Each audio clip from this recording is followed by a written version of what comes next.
મારું ગ્રેજ્યુએશન મેં ફિઝિયોથેરાપીમાં કરેલું હતું કે જેની અંદર મેં 2013માં ફિઝિયોથેરાપી કર્યું. એના પછી ઘણી બધી સરકારી નોકરીઓ માટે મેં તૈયારી કરી અને સૌથી પહેલાં મેં રાજકોટ કલેક્ટર તંત્રમાં રેવન્યુ ક્લર્ક તરીકે ફરજ બજાવી. એના પછી ફિઝિયોથેરાપિસ્ટ તરીકે વાંકાનેર સરકારી હોસ્પિટલમાં હું કાર્યરત હતી. એના પછી નાયબ સેક્શન અધિકારી તરીકે હું સચિવાલયમાં પણ મેં કાર્ય કરેલું છે અને હાલ 2022થી હું ગુજરાત એડમિનિસ્ટ્રેટિવ સર્વિસમાં ફરજ બજાવું છું અને હાલમાં નાયબ જિલ્લા ચૂંટણી અધિકારી મોરબી તરીકે કાર્યરત છું. નાયબ જિલ્લા ચૂંટણી અધિકારી મોરબી ખાતે ફરજ બજાવું છું.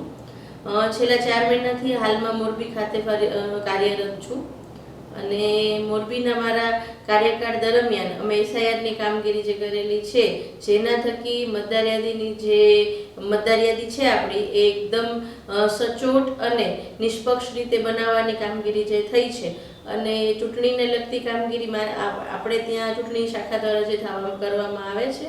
વિશ્વ મહિલા દિવસ નિમિત્તે હું મહિલાઓને એક સંદેશ આપવા માંગુ છું કે મહિલાઓ ધારે તે કરી શકે છે.